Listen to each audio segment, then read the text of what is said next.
சிவப்பு தீர்ந்த ஆட்டுக்கடா தோலும் தகசு தோலும் சீத்தி மரமும் விளக்கெண்ணையும். இது வரைக்கும் நம்ம நிறுத்திக்குவோம். நம்ம எனக்கு முன்னாடி எல்லாம் பார்த்தாச்சு.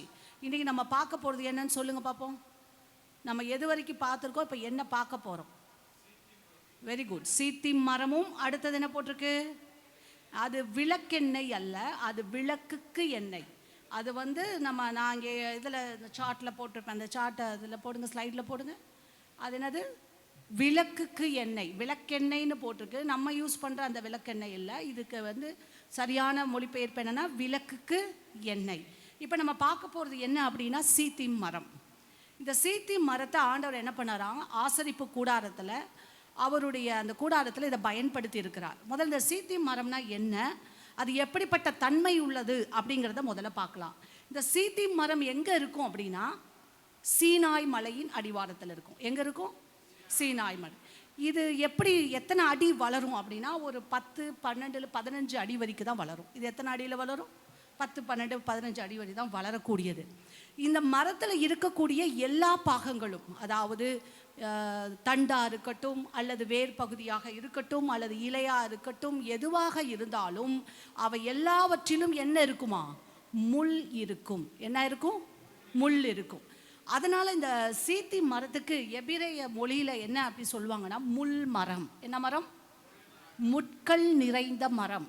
அதனால தான் அதை என்னன்னு சொல்கிறோம், அதை முள் மரம் அப்படின்னு சொல்கிறோம். இப்போ இந்த சீத்தி மரத்துக்கும் ஆண்டவராகிய, நல்லா கவனிங்க, இங்கே கவனிங்க, இந்த சீத்தி மரத்துக்கும் ஆண்டவராகிய இயேசு கிறிஸ்துவுக்கும் என்ன அடையாளம்? இதை தான் நம்ம பார்த்துக்கிட்டு இருக்கோம். என்ன பார்த்துட்டு இருக்கோம்? இப்போ இங்கே இந்த ஆசரிப்பு கூடாரத்தில் கொடுக்கப்பட்ட காணிக்கைகள் எல்லாம் இயேசுவை எப்படி அடையாளப்படுத்துகிறது? இதை தான் நம்ம ஒவ்வொரு நாளும் ஒவ்வொரு காணிக்கை விதமாக இயேசுவோட கூட தொடர்பு படுத்தி பார்த்துக்கிட்டே வரோம். இன்றைக்கி நம்ம பார்க்க போகிறது சீத்தி மரம். சீத்தி மரம் இயேசுக்கு எப்படி அடையாளப்படுத்துகிறது என்றால், அந்த சீத்தி மரம் இயேசுவின் முள்முடி. எல்லாத்துக்கும் தெரியும், ஆண்டவருக்கு என்ன பண்ணாங்க சொல்லு, முள்முடி சூட்டப்பட்டார்கள் இல்லையா? அந்த முள்முடி சூட்டப்பட்ட அந்த முள் மரம் எதிலிருந்து எடுக்கப்பட்டது என்றால், எதிலிருந்து எடுக்கப்பட்டது? சீத்தி மரத்திலிருந்து எடுக்கப்பட்டது. இந்த சீத்தி மரம் பார்த்தீங்கன்னா ஒரு முள், அதாவது ஆண்டவராகிய இயேசு கிறிஸ்துவின் சிரசின் மேல் வைக்கப்பட்ட அந்த முள் கிரீடத்தில் ஒரு முள் எத்தனை அடி நீளம் இருக்குமா? அரை அடின்னு அங்கே போட்டிருக்கு. 1.5 பார்த்தீங்கன்னா half, 1/2 அரை அடி நீளம் இருக்கும். எத்தனை அடி? அரை அடி நீளம் இருக்கும். இந்த ரோமானியர்கள் இருக்காங்க, ரோமன்ஸ். இந்த ரோமன்ஸ் தான் என்ன பண்ணுவாங்க அப்படின்னா, அவங்களுடைய தண்டனையெல்லாம் எப்படி இருக்குன்னா ரொம்ப கடுமையான தண்டனையாக இருக்கும். இப்போ உதாரணத்துக்கு அவங்க கொடுக்கப்படக்கூடிய அந்த குற்றங்களுக்குரிய தண்டனை மிகவும் கடுமையானதாக இருக்கும். யாராலும் ஏற்றுக்கொள்ள முடியாத அளவுக்கு, அதாவது நம்ம நினச்சி கூட பார்க்க முடியாத அளவுக்கு, கிரகிக்க முடியாத அளவுக்கு அப்படிப்பட்ட ஒரு தண்டனையை கொடுப்பாங்களாம். நிறைய பேர் சொல்கிறாங்க என்னென்னா, இயேசுவினுடைய சிறுசின் மேல் வைக்கப்பட்ட அந்த முள் முடி இருக்கு இல்லையா, அதை அவங்க ஓங்கி அடிக்கும் பொழுது அந்த முள்ளானது மண்டை ஓட்டுக்குள் சென்று கண்களை குத்திற்று அப்படின்னு சொல்கிறாங்க. இது நார்மலாக எந்த ஒரு ப்ரூஃப் இல்லை. ஆனால் இதை நிறைய பேர் என்ன சொல்கிறாங்கன்னா, அந்த அளவுக்கு அவங்களுடைய ரோமானியர்களுடைய தண்டனை எப்படி இருக்கான், மிகவும் கொடுமையானதாக இருக்கும். இந்த சீத்தி மரத்தினால் ஆன அந்த முள்முடியை தான் ஆண்டவராகிய இயேசு கிறிஸ்துவினுடைய சிரசில் என்ன பண்ணாங்க, சூட்டப்பட்டது. இப்போ அடுத்த ஸ்லைட் போடுங்க.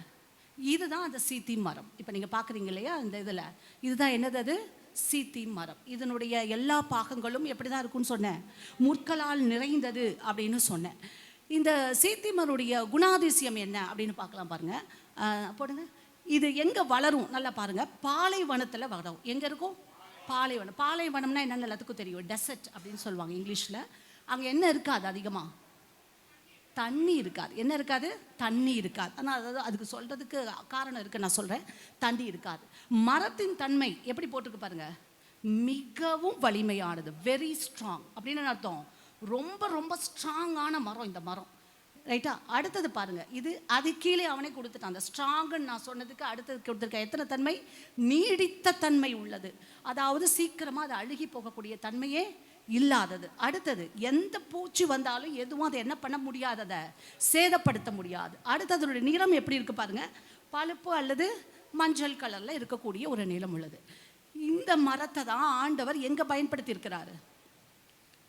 எங்க பயன்படுத்திருக்க? நம்ம என்ன பார்த்துட்டு இருக்கோம்? ஆசரிப்பு கூடாரத்தில் பயன்படுத்தியிருக்கிறார். எந்தெந்த இடங்களிலெல்லாம் ஆண்டவர் இந்த சீத்தி மரத்தை பயன்படுத்தியிருக்கார், அவர் பயன்படுத்தக்கூடிய விருட்சங்களில் இந்த விருட்சம் தான் பயன்படுத்தியிருக்கிறார். எது? சீத்தி மரம் தான். இது எங்கெங்கெல்லாம் பயன்படுத்தியிருக்காருன்னு பார்க்கலாமா? போடுங்க, ஸ்லைட் போடுங்க. எங்கெல்லாம் பயன்படுத்தியிருக்கிறார் ஆசரிப்பு கூடாரத்தில்? எங்கே போட்டிருக்காரு? உடன்படிக்கை பெட்டி, ஆர்க் ஆஃப் கவனன்ட். அடுத்தது அப்பம் வைக்கும் மேசை, அந்த டேபிள். அடுத்தது தூப பலிபீடம், ஆல்டர் அப்படின்னு சொல்லுவோம், தூப பலிபீடம். அடுத்தது திருக்கூடார பலகைகள், அதாவது அதுக்குள்ளார செய்யக்கூடிய பலவிதமான பலகைகள்லாம் வைப்பாங்க இல்லையா, அந்த இதுக்கு, அந்த கோவன் அந்த ஆசரிப்பு கூடாரத்துக்கு. அதில் அந்த பலகைகள்லாம் என்ன பண்ணுவாங்க அப்படின்னா இந்த சீத்தி மரத்தை பயன்படுத்துவாங்க. இந்த சீத்தி மரத்தினுடைய தன்மை நம்ம பார்த்தோம், ரொம்ப நீடித்து உழைக்கக்கூடியது, அப்புறம் அது எப்படி அழுகாதது, அப்புறம் ரொம்ப ஸ்ட்ராங் அப்படின்னு பார்த்தோம் இல்லையா. இந்த சீத்தி மரத்தினுடைய விசேஷம் என்னென்னா, இது காற்றினால் அசையும் போது என்ன ஆகுமா, இந்த மரத்தில் இருக்க முள் இருக்குது பார்த்தீங்களா, அந்த முள்ளே அந்த மரத்தை குத்த ஆரம்பிக்கும். என்ன ஆரம்பிக்குமா? ஏன்னா அதில் இருக்கிறது எல்லாமே என்னதான்? முள். அப்போ அந்த முள்ளே என்ன ஆகுது அப்படின்னா அந்த மரத்தை குத்த ஆரம்பிக்குது. குத்த என்ன ஆகும் என்றால், அந்த மரம் தன் ஜீவனை காப்பாற்றிக் கொள்ள நினைக்கும். எதை காப்பாற்றிக் கொள்ள நினைக்கும்? அப்போ அது குத்தும் போது அதுக்குள்ளார இருக்க தண்ணீர் வெளியே வரும். என்ன வெளியில் வருகிறது? தண்ணீர். தன் ஜீவனை காப்பாற்றிக் கொள்வதற்காக அது என்ன ஆக ஆரம்பிக்குமா? இறுக ஆரம்பிக்கும். எப்படி ஆக ஆரம்பிக்குமா? இறுக இறுக இறுக இறுக என்னவா மாறிடும்? அது ஸ்ட்ராங்காக மாறிடும், கெட்டிய தன்மையாக வந்துடும். அப்போ அது ரொம்ப ஸ்ட்ராங்காக இருக்கக்கூடியதாக மாறிவிடும். இதை என்ன சொல்கிறாங்க அப்படின்னா, இந்த சீத்தி மரத்தினால் செய்யப்பட்ட பொருள்கள் 4000 ஆண்டுகள் ஆனாலும் எப்படி இருக்குமா? உடையவே உடையாதான். அப்படிப்பட்ட ஒரு ஸ்ட்ராங்கான ஒரு மரம். இந்த மரத்தை தான் ஆண்டவர் எங்கே சூஸ் பண்ணியிருக்காரு? நம்மளுடைய ஆசரிப்பு கூடாரத்தில் அதை யூஸ் பண்ணியிருக்கிறாரு. இந்த மரம் ஒரு நல்ல மரம் அப்படின்னு நம்ம எப்படி சொல்லலாம் அப்படின்னா, இந்த மரத்தினுடைய முள் எந்த அளவுக்கு குத்தி உடையுதோ, குத்தும் போது என்ன ஆகும்? இந்த முள் தானே என்ன ஆரம்பிக்கும்? உடைய ஆரம்பிக்குது.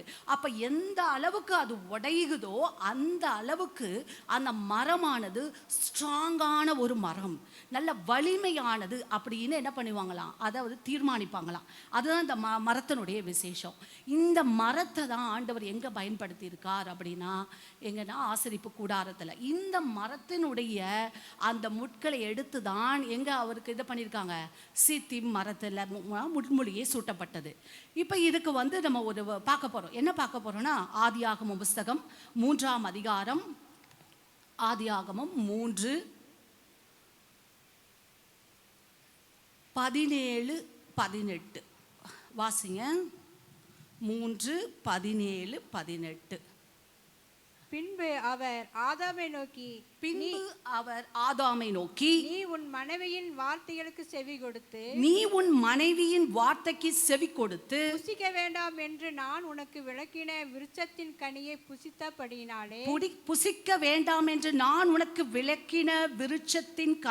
புசித்தபடியினாலே பூமி உன் நிமித்தம் சபிக்கப்பட்டிருக்கும். அண்டர்லைன் பண்ணுங்க. பூமி உன் நிமித்தம் என்னப்பட்டிருக்கும்? சபிக்கப்பட்டிருக்கும். நீ உயிரோடு இருக்கும் நாளெல்லாம் வருத்தத்தோடு அதன் பலனை புசிப்பாய் அப்படின்னு சொல்லிட்டார். அப்ப என்ன ஆண்டவர் என்ன சொல்றாரு? இங்கே என்ன சொல்லப்பட்டிருக்குது? ஆதாமுக்கு நோக்கி ஆண்டவர் என்ன சொல்றாரு? நீ புசிக்க வேணான்னு சொன்ன கனியை நீ என்ன பண்ணிட்ட? புசிச்சிட்டப்பா. அதனால நீ உயிரோடு இருக்க, நான் பூமி உன் நிமித்தம் என்ன பட்டிருக்கும்? சபிக்கப்பட்டிருக்கும். இங்க சபிக்கப்பட்டிருக்கும் வார்த்தையை சொல்லிட்டு அடுத்த வசனத்தை வாசிங்க. அது உனக்கு முள்ளும் குறுக்கும், அண்டர்லைன் பண்ணுங்க. அது உனக்கு முள்ளும் குறுக்கும் முளைப்பிக்கும். அங்க அப்ப என்ன சொல்லப்பட்டிருக்கு? முள்ளும். அப்ப இந்த முள் எதை அடையாளப்படுத்துகிறது? முள் எதை முதல்ல நான் ஒரு வேர்டை அண்டர்லைன் பண்ண சொன்னேன். என்ன வேர்டை அண்டர்லைன் பண்ண சொன்னேன்? சபிக்கப்பட்டிருக்கும். சபிக்கப்பட்டிருக்குன்ற வார்த்தையை ஆண்டவர் சொல்லிட்டு அதுக்கு கீழே அடுத்த வார்த்தை சொல்றாரு. என்னது? அது உனக்கு எப்படி இருக்கும்? முள்ளும் குறுக்கும். அப்ப இந்த முள் என்ற வார்த்தை சாபத்தை அடையாளப்படுத்துகிறது. எதை அடையாளப்படுத்துகிறது? சாபத்தை. அப்ப முள் அப்படின்னா என்ன அர்த்தம்? அது சாபத்தை அடையாளப்படுத்துது. இப்ப எல்லாத்துக்கும் அந்த முள்ளுனா என்னன்னு தெரிஞ்சிச்சு. முள் எதை அடையாளப்படுத்துகிறது? சாபத்தை அடையாளப்படுது. சீத்தி மரம் எதனால் எதனால ஃபுல்லா அந்த மரத்துக்கு பேர் என்ன சொல்லுங்க? சீத்தி மரத்திற்கு பெயர் என்ன? இன்னொரு பெயர் சொன்னேன். என்ன பெயர்? அது எதனால ஃபுல்லாக அக்காஷியா ஃபுட் அப்படிங்கிறது இங்கிலீஷில். நான் கேட்குறது அந்த மரத்துக்கு ஃபுல்லாக என்ன தான் இருக்குது? முள். அப்போ அந்த மரத்துக்கு பேர் என்ன சொன்னேன்? முள் மரம் அப்படின்னு சொன்னேன். அது ஃபுல்லாகவே அதை இலையிலிருந்து தண்டுலேருந்து பட்டை வரைக்கும் எல்லாமே எப்படி தான் இருக்கும்? முள் நிறைந்ததாக இருக்கும். காற்று அசையும் போது அந்த முள் என்ன பண்ணுமா? அந்த மரத்தை என்ன பண்ணுமா? குத்தும் போது அதில் இருக்க தண்ணீர் என்ன பண்ணுமா? வெளியில் வரும். இது வனாந்தரத்தில் இருக்கிறதுனால தண்ணீர் கிடைக்காது. ஸோ தன் ஜீவனை காப்பாற்றிக்கொள்ள என்ன பண்ணும்? இறுகி கொள்ளும். தன்னைத்தானே இறுகி இறுகி இறுகி கடினமாயிடும். அப்போ எந்த அளவுக்கு அந்த முட்கள் குத்தி அது கடினமாகுதோ அந்த அளவுக்கு அந்த மரம் எப்படிப்பட்ட மரம்? வலிமையான மரம். அதில் செய்யக்கூடிய பொருள்கள் எத்தனை ஆண்டு ஆனாலும் அப்படியே இருக்கும். 4000 ஆண்டுகள் ஆனாலும் எப்படி இருக்கும்? அப்படியே இருக்கக்கூடிய ஒரு மரத்தை தான் தேவன் எங்க சூஸ் பண்ணியிருக்காரு? ஆசரிப்பு கூடாரத்தில் சூஸ் பண்ணியிருக்காரு. அந்த மரத்தினுடைய இதை எடுத்து தான் என்ன செய்யப்பட்டிருக்கிறது? முள்முடி சூட்டப்பட்டிருக்கிறது அப்படின்னு. இப்போ ஆண்டவர் ஆதாமை பார்த்து சொல்றாரு, நீ இப்படி செஞ்சுட்டப்பா, சாப்பிடக்கூடாதுன்னு சொன்ன கனியை நீ புசித்து விட்டாய், அதனால் உன் நிமித்தம் பூமி என்னப்பட்டிருக்கும்? சபிக்கப்பட்டிருக்கும் என்று சொல்லி அடுத்த வசனத்திலே அதை கிளாரிஃபை பண்ணி சொல்றாரு. அது என்னது? அது உனக்கு முள்ளும் குறுக்குமாய் இருக்கும். அப்ப முள்ளுங்கிறது எதை அடையாளப்படுத்துகிறது என்றால், எதை அடையாளப்படுத்துகிறது? சாபத்தை அடையாளப்படுத்துகிறது. இது பழைய ஏற்பாட்டில். இப்ப புதிய ஏற்பாட்டில் எடுங்க பார்ப்போம். புதிய ஏற்பாட்டில் யோவான் எல்லாத்துக்கும் தெரிந்த வசனம். யோவான் 19:30 அங்கே இருக்கு பாருங்க. யோவான் 19. இயேசு காடியை வாங்கின பின்பு முடிந்தது என்று சொல்லி தலையை சாய்த்து ஆவியை ஒப்பு கொடுத்தார். அங்க அண்டர்லைன் பண்ணுங்க. தலையை சாய்த்து ஆவியை விட்டார். இப்ப நான் உங்கள்கிட்ட கேட்கிறேன், தலையை சாய்த்து ஜீவனை விட்டார். தலையை சாய்த்து ஜீவனை, எல்லாம் முடிந்தது என்று சொல்லி தலையை சாய்த்து ஜீவனை விட்டார். இப்ப என்னோட ஜீவன் விட்ட பிறகு தலை சாயுமா? தலை சாய்ந்த பிறகு ஜீவன் போகுமா? ஜீவன் விட்ட பிறகுதான் என்னாகும்? தலை. ஆனா இவர் என்ன பண்ணாரு? தலையை சாய்த்து ஜீவனை விட்டார். அப்படி என்றால் தலை சாய்க்கப்பட்டது என்றால் அந்த முள் கிரீடம் எதை அடையாளப்படுத்துகிறது? சாபத்தை அடையாளப்படுத்துகிறது. எனவே சாபத்தை எல்லாம் முடித்துவிட்டு, உங்களுடைய சாபங்களை எல்லாம் அவர் சிரசின் மேல் சுமந்து விட்டு தலையை சாய்த்து என்ன சொல்லியிருக்கிறாரு? எல்லாம் முடிந்தது என்று என்ன பண்ண? ஜீவனை ஒப்புவிக்கிறேன் அப்படின்னு சொல்லியிருக்காரு. அப்ப உங்களுக்கு என்ன இல்லை? சாபம் உங்களுக்கு இல்லை. சாபத்தை யாருடைய சிரசின் மேல் நீங்க பார்க்கணும்? இயேசுவின் சிரசின் மேல் பார்க்கணும். யாருடைய சிரசின் மேல் பார்க்க கூடாது? உங்க தலையின் மேலே பார்க்கக்கூடாது. சில சமயங்களில் உங்களுக்கு பலவிதமான காரியங்கள், சோதனைகள், ஏதாவது ஒரு கஷ்டம் வரலாம். உடனே நீங்கள் நினைப்பீங்க, ஒருவேளை இது எங்கள் மூதாதையர்கள் செய்த பாவமோ, அது எனக்கு சாபமாக முடிஞ்சிருச்சோ, ஒருவேளை இப்படி இருந்ததுனால இந்த சாபம் எனக்கு வந்துருச்சோ அப்படின்ற எண்ணத்துக்கே நீங்கள் என்ன பண்ண தேவையில்லை, போக வேண்டிய அவசியமே இல்லை. ஏனென்றால் என்ன ஆயிட்டு? இயேசுவானவர் உங்களுடைய எல்லா சாபத்தையும் என்ன பண்ணிட்டாரு? சிரசின் மேல் ஏற்றி தலையை சாய்த்து என்ன பண்ணாரு? ஜீவனை விட்டார். எல்லாரும் ஜீவனை விட்டுட்டு தான் தலையை சாய்ப்பாங்க. ஆனால் இவர் தலையை என்ன பண்ணாரு? சாய்த்து. அப்படின்னா என்னுடைய எல்லா சாபத்தைங்களும், எல்லா விதமான சாபங்களும், என்னுடைய பரம்பரை சாபம், என்னென்ன சாபம் சொல்றாங்க எல்லாத்தையுமே தேவனாகிய இயேசு கிறிஸ்து என்ன பண்ணிட்டாரு? முடித்து தீர்த்தாயிற்று விட்டார். அப்படிங்கிறது தான் எதை அடையாளப்படுத்துகிறது? சொல்லுங்க. அதாவது என்ன? நம்ம எந்த காணிக்கையை கொண்டு போய் கர்த்தருக்கு கொடுத்துருக்குறாங்க? இப்போ சீத்தி மரம். அப்போ அந்த சீத்தி மரம் எதை அடையாளப்படுத்துகிறது?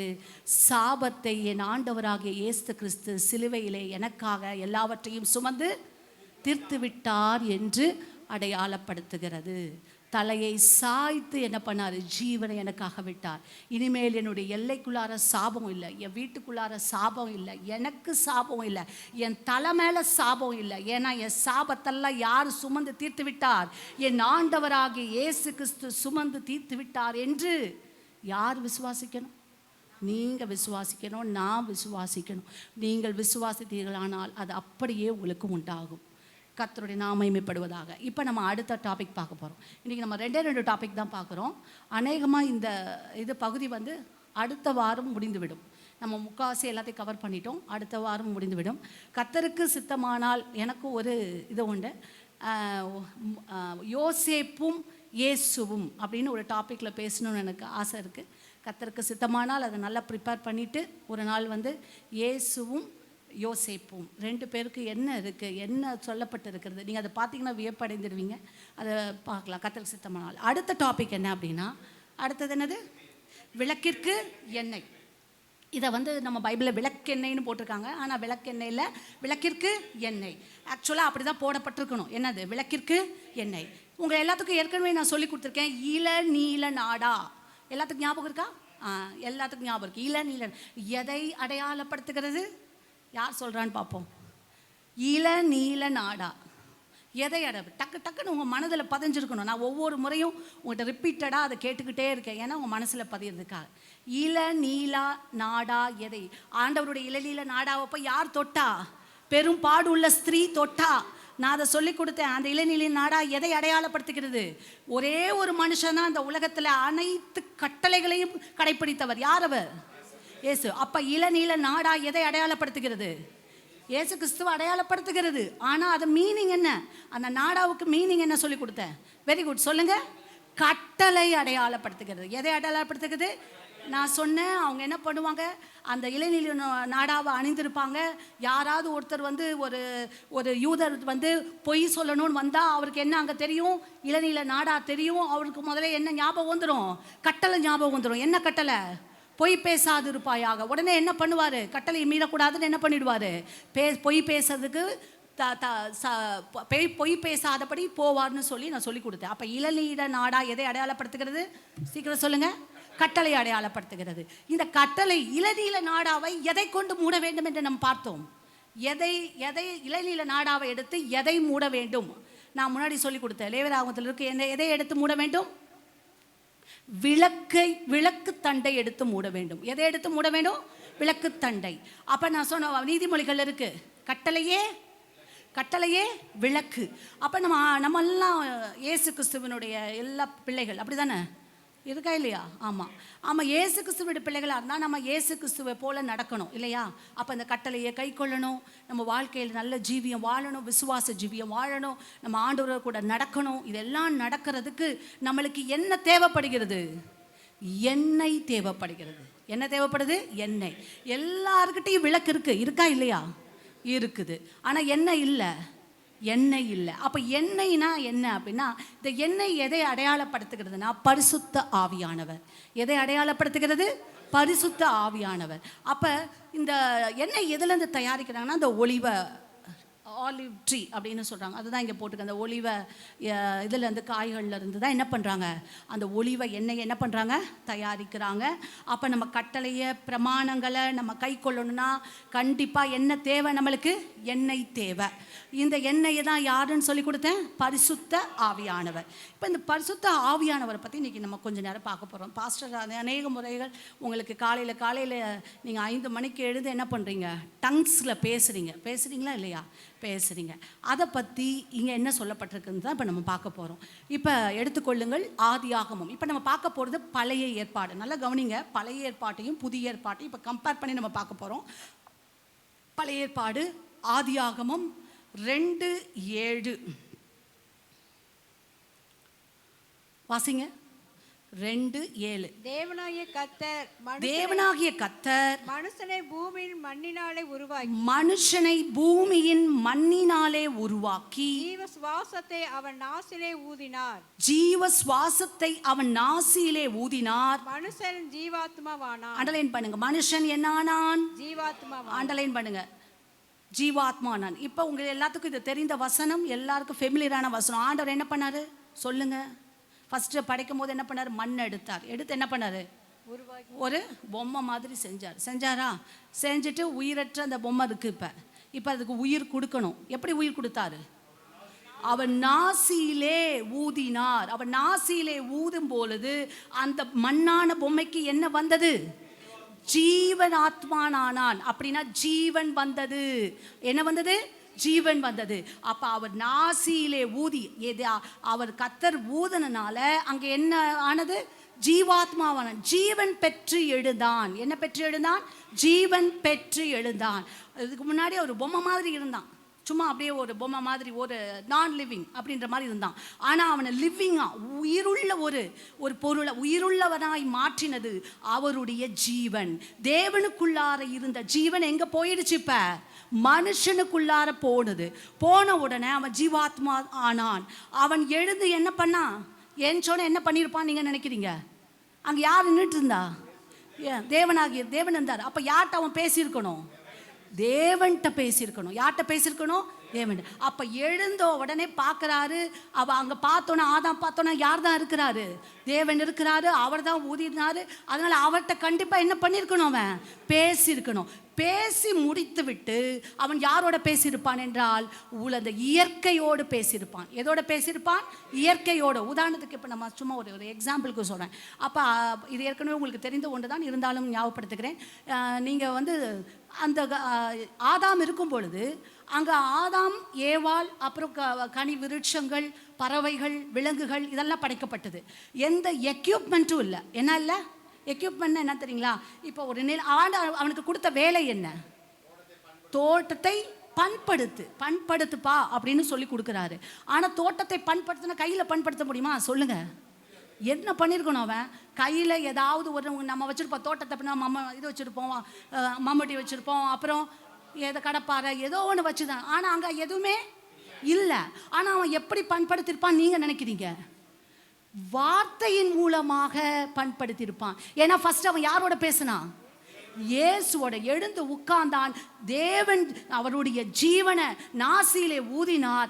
ஜீவன் பெற்றான். எழுந்தான். ஆண்டவரோடு பேசினான். அடுத்தபடியாக யாரோடு பேசினான்? இயற்கையோடு பேசினான். இயற்கை எல்லாம் அவனுக்கு கீழ்ப்படிந்தது. என்னாச்சு? கீழ்ப்படிஞ்சிச்சு. எல்லாம் சொல்லியிருப்பான், இந்த மண்ணெல்லாம் ஒன்றா எல்லாம் சேரு அப்படின்னா என்ன இருக்குல்லாம் ஒன்று சார். தண்ணி எல்லாம் பாய்ச்சி அந்த ஒவ்வொரு மரத்துக்கு போயிருக்கும். இந்த விலங்குகளுக்கெல்லாம் ஆகாரத்தை கொண்டு வந்து அப்படியே அங்கே அப்படின்னு என்ன பண்ணியிருக்கோம்? வைத்திருக்கணும். ஏன்னா அவன் அதுதான் பேசியிருக்க முடியும், அதுதான் பண்படுத்த முடியும். இப்போ இது எதில் பார்த்தோம்? எந்த பழைய ஏற்பாட்டில் பார்த்தோம். இப்போ இதையே நம்ம புதிய ஏற்பாட்டில் பார்க்க போகிறோம். யோவான் 20:2.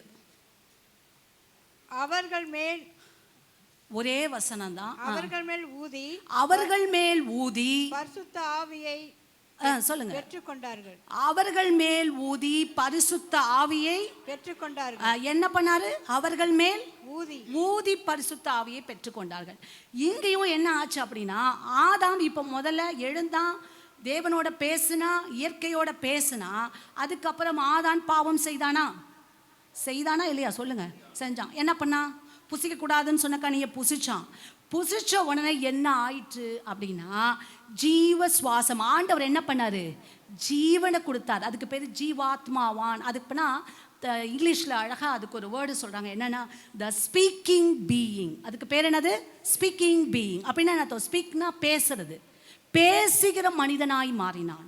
அதான் ஸ்பீக்கிங் பீயிங். எழுந்தவொடனே அதுக்கு அதான் ஜீவாத்மா ஆனான். கேஜிவி டிரான்ஸ்லேஷன், ஓல்ட் டிரான்ஸ்லேஷனில் இப்படி போட்டிருக்கு.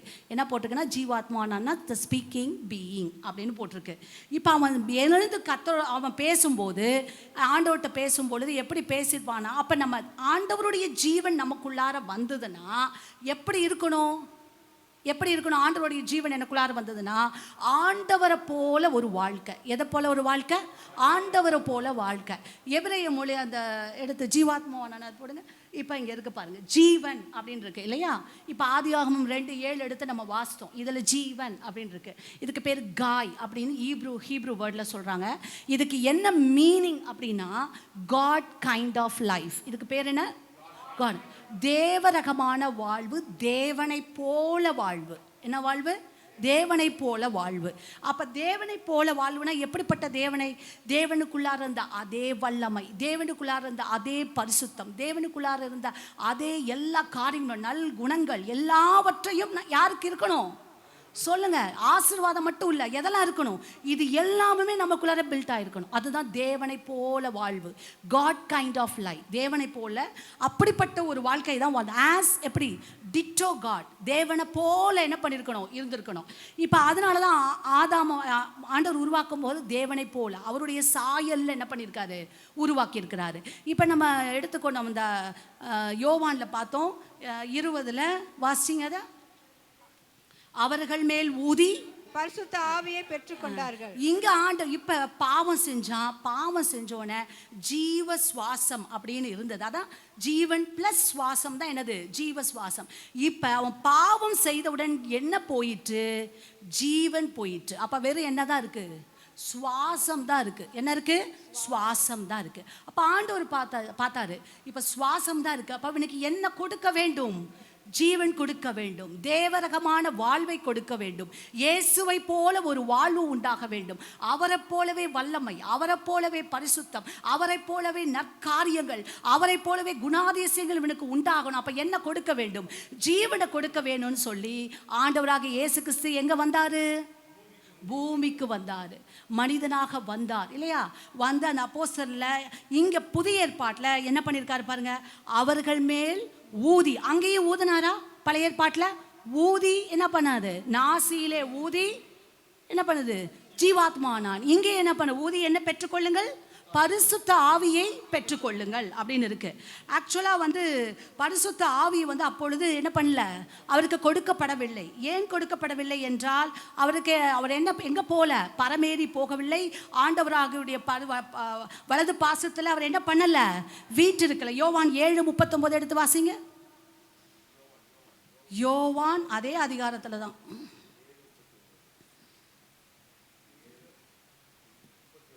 39.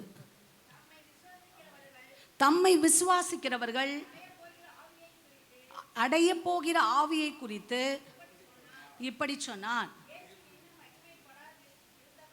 இயேசு இன்னும் மகிமைப்படாதிருந்தபடியினால்,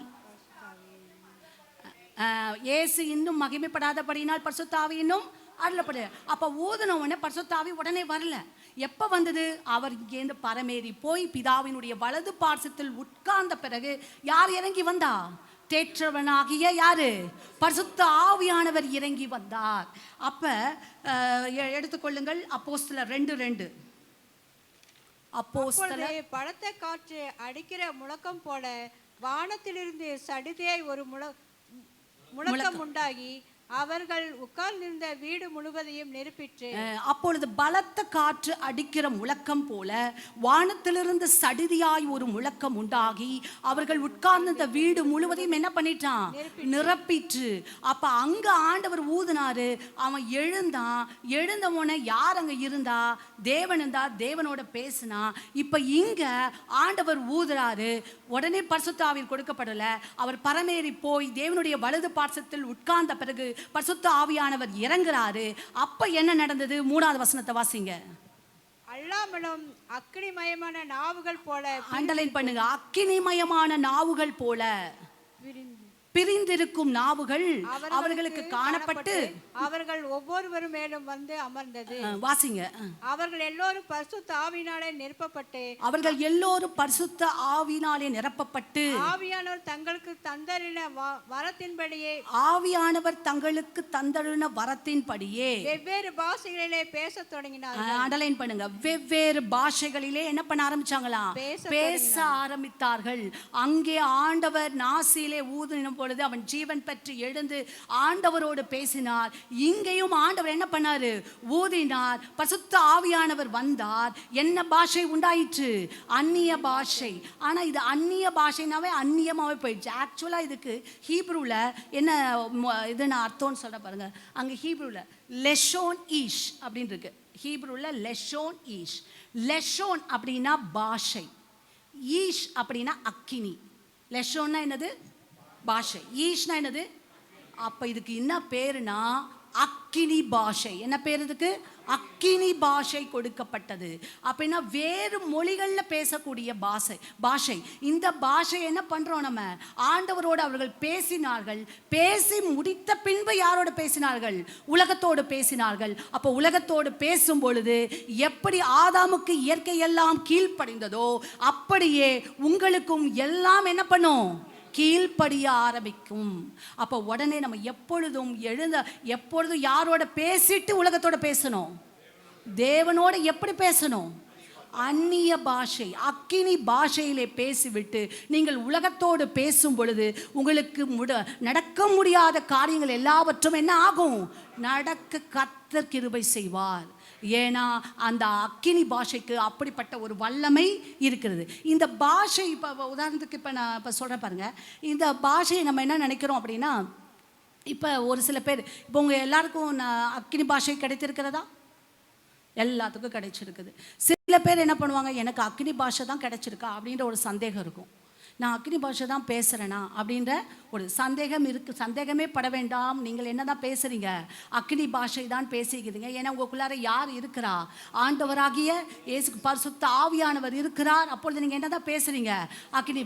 சில பேர் சொல்கிறாங்க, ஒரே வார்த்தையை திருப்பி திருப்பி திருப்பி பேசுகிறேன் அப்படி நினைக்கிறீங்க. இல்லை, ஒரே வார்த்தை எனக்கு வருது, ஒரே வார்த்தையை திருப்பி திருப்பி நான் அதையே பேசிக்கிட்டு இருக்கேன், அடுத்த வார்த்தை வரலையே, அப்போ இது அக்கினி பாஷை தானா அப்படின்னு நீங்கள் நினைக்கலாம்.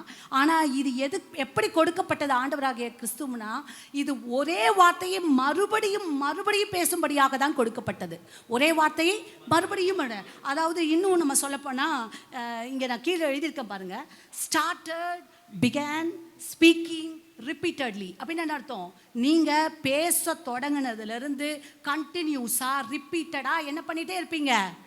ஸ்பீக்கிங் ரிப்பீட்டட்லி ஒரே வார்த்தையை. ஆண்டவரே நான் ஒரே வார்த்தையை பேசிட்டு இருக்கேன் அப்படிங்க. நீங்கள் பேச பேச வார்த்தைகள் எல்லாம் சேர்ந்து வார்த்தைகளாக மாறும். அந்த வார்த்தைகள் மொழிகளாக உருவெடுக்கும். அந்த மொழிகள் எல்லாம் என்னவா மாறும் அப்படின்னா ஆண்டவர்கிட்ட போய் சேர்ந்து உங்களுக்கு என்ன வெற்றியை கொடுக்கக்கூடிய வார்த்தைகளாக இருக்கும். அதுதான் அக்கினி பாஷை அப்படின்னு அர்த்தம்.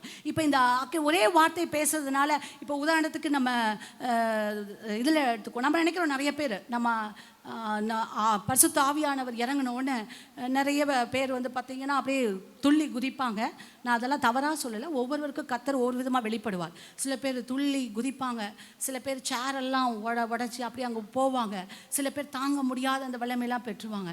அதெல்லாம் ஓகே. ஆனால் ஆவிக்குரிய ரீதியில் சொல்கிறேன், உங்களுக்கு அக்கினி பாஷை கீழே தள்ளுவதற்காக கொடுக்கப்பட்ட பாஷை அல்ல, உங்களை ஆவியிலே எழும்ப வைக்க கொடுக்கப்பட்டதான பாஷை தான் என்ன பாஷை? அக்கினி பாஷை. அப்படிப்பட்ட பாஷையை தான் கர்த்தர் உங்களுக்கு கொடுத்திருக்கிறார். அப்படிப்பட்ட நாவுகளை தான் கர்த்தர் அங்கே கொடுத்திருக்கிறார். அப்போ நீங்கள் பேசும் பொழுது சுவாசம் மட்டும் இருந்த உங்களுக்கு தேவன் ஜீவனை கொடுக்கிறார். ஜீவனை கொடுக்கும் பொழுது நீங்கள் ஜீவாத்மாவை ஆக்குகிறீர்கள். அப்பொழுது நீங்கள் தேவனோடு பேசுகிறீர்கள். தேவனோடு பேசுகிறவன் அக்கினி பாஷை, அந்நிய பாஷையில் பேசுகிறவன் யாரோடு பேசுகிறான்? தேவனோடு ரகசியங்களை பேசுகிறான். அப்போ நீங்கள் ரகசியங்களை ஆண்டவரோட பேசுகிறீங்க. உங்களுக்கு யாருக்கும் புரியாமல் இருக்கலாம், ஆனால் யாருக்கு புரியும்? அப்பாவுக்கு புரியும். இப்போ உதாரணத்துக்கு ஒரு குழந்தை பிறந்து ஒரு 2-2.5 வயசு ஆகுது. அந்த குழந்தைக்கு அப்படியே சொற்கள் எல்லாம் புதுசாக வந்துடுது இல்லை. இப்போ உதாரணத்துக்கு அந்த குழந்தை ஏதோ ஒன்று கேட்குதுன்னு வச்சுக்கோங்க, ஏதோ ஒரே வார்த்தையை தான் அந்த குழந்தை கேட்கும். ஆனால் யாருக்கு புரியும் அந்த வார்த்தை? யாருக்கு புரிஞ்சிடும்? அம்மாவுக்கு புரிஞ்சிடும். ஒரே வார்த்தையே சொல்லும் மா அப்படின்னும். உடனே அது அவங்க என்ன நினச்சிக்குவாங்க, ஓ இது பசிக்குது அப்படின்வாங்க. இன்னொரு தடவை மான்கிட்ட ஐயோ இது எதுக்கோ ஏதோ கடிச்சிருக்கும் போல இருக்கு பாருங்க அப்படின்வாங்க இல்லையா? அப்போ யாருக்கு புரியுது? அம்மாவுக்கு புரியுது. அப்போ நீங்கள் ஒரே வார்த்தையை திரும்பி திரும்பி கண்டினியூஸ்லி ரிப்பீட்டடாக பேசினா யாருக்கு புரியும்? தேவனுக்கு புரியும். நீங்கள் பேச பேச உங்கள் நாவுகள் வாய்கள் நன்மையால் கர்த்தர் நிரப்புவார். நீங்கள் அப்பொழுது பலவிதமான பாஷைகளை பேசக்கூடியவர்களாய் மாறுவீர்கள். அப்பொழுது நீங்கள் தேவனோடு பேசிவிட்டு இந்த உலகத்தோடு இயற்கையோடு நீங்கள் பேசும் பொழுது உங்களுக்கு எல்லாம் என்ன ஆகும்? கீழ்ப்படியக்கூடியதாய் இருக்கும். வாசிங்கள் நீதிமொழிகள் 18:21. எல்லாத்துக்கும் தெரிந்த வசனம். மரணமும் ஜீவனும் நாவின் அதிகாரத்தில் இருக்கும், அதில் பிரியப்படுகிறவர்கள் அதன் கனியை புசிப்பார்கள். அப்ப என்ன அர்த்தம்? மரணமும் ஜீவனும் எந்த அதிகாரத்தில் இருக்கிறது? நாவின் அதிகாரத்தில் இருக்கிறது. அப்ப நீங்க பேசுற ஒவ்வொரு வார்த்தையும் எங்கேருந்து தான் வருது? நாவிலிருந்து வருது. அப்ப அந்த நாவை நீங்க பயன்படுத்தும் பொழுது ஆண்டவராகிய இயேசு கிறிஸ்து உங்களுக்கு எல்லாம் வல்ல வெற்றியை தர வல்லவராய் இருக்கிறார். நம்ம இன்னைக்கு 2 காரியத்தை பார்த்தோம். என்னென்ன காரியத்தை? ஃபர்ஸ்ட் என்ன சொல்லுங்க? இப்ப நீங்க பேசக்கூடிய நேரம் சொல்லுங்க. சீத்தி மரம். சீத்தி மரம் எதனால் ஆக்கப்பட்டது? எதனால்? முள். ஃபுல்லாக அது எதை அடையாளப்படுத்துகிறது? முள். இயேசுவினுடைய சிரசின் மேல் வைக்கப்பட்டது அப்படின்னு பார்த்தோம். முள் எதை அடையாளப்படுத்துகிறது? சாபத்தை அடையாளப்படுத்துகிறது. ஆண்டவர் என்ன பண்ணாரு? தலையை சாய்த்து ஜீவனை விட்டார். அப்படின்னா என்ன அர்த்தம்? என் சாபமெல்லாம் முடிஞ்சிருச்சு. எல்லாம் யார் ஏற்றுக்கொண்டா? இயேசு கிறிஸ்து ஏற்றுக்கொண்டா அப்படின்னு பார்த்தோம். அவரோட சிரசின். அப்போ எனக்கு இனி என்னுடைய எல்லை பகுதியில் என்ன இல்லை? சாபம் இல்லை என்ற எண்ணம், விசுவாசம் உங்களுக்குள்ளாக இருக்க வேண்டும். அடுத்தது என்ன பார்த்தோம் நம்ம?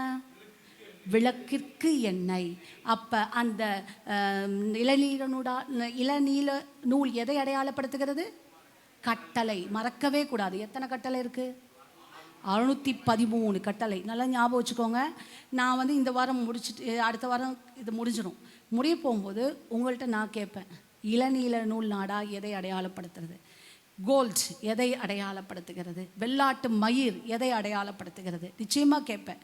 ஏன் கேட்குறேன் அப்படின்னா, உங்களுக்கு என்ன பண்ணணும், அப்போ தான் மனசில் புரிஞ்சிருக்கும், பதியும். உங்களுக்கு நான் சொல்லியிருக்கேன், ஒவ்வொரு தடவையும் நீங்கள் கர்த்தருடைய திருவிருந்தில் பங்கு பெறும்போது யாருடைய நீதியில் வரணும்னு சொல்லியிருக்கேன்? இயேசுவினுடைய நீதி. யாருடைய நீதி செல்லுபடி ஆகாது? உங்கள் நீதியெலாம் செல்லுபடியே ஆகாது. யாருடைய நீதி தான் செல்லுபடி ஆகும்? இயேசுவினுடைய நீதி தான் செல்லுபடி ஆகும். அப்போ நீங்கள் முன்னாடி ஒரு பாஸ்டர் சொன்னார், என்ன அர்த்தம்? நான் யாருடைய அங்கியை போட்டிருக்கேன்? ஏசாவின் அங்கியை போட்டாலும் அவன் சொல்லும் போது என்ன சொல்கிறான்? யாரு? நான் யாக்கோபு. அப்போ நீங்களாம் யாருடைய பிள்ளைகள்? ஏசா. ஆமாம், யாருடைய பிள்ளைகள்? யாருடைய பிள்ளைகள்? இயேசு கிறிஸ்து. நீங்களாம் யாரு? குட்டி கிறிஸ்து. நீங்களாம் யாரு? குட்டி கிறிஸ்து. அப்போ குட்டி கிறிஸ்துவாக இருக்கிற நீங்கள் யாருடைய நிலையிலே மறைக்கப்படுகிறீர்கள்? சிலுவையின் நிலையிலே மறைக்கப்படுகிறீர்கள். எனவே சிலுவையில் மறைக்கப்படும் போது உங்களுடைய நீதி அல்ல, பிதாவாகிய தேவன் யாருடைய நீதியை பார்ப்பாரு? இயேசுவினுடைய நீதியை பார்ப்பார். நம்முடைய நீதியை பார்த்து அவர் ஆசீர்வதிக்கிற தேவன் அல்ல. இன்னைக்கு அடுத்தது விளக்கிற்கு எண்ணெய். அப்போ எண்ணெய் எதை அடையாளப்படுத்துகிறது?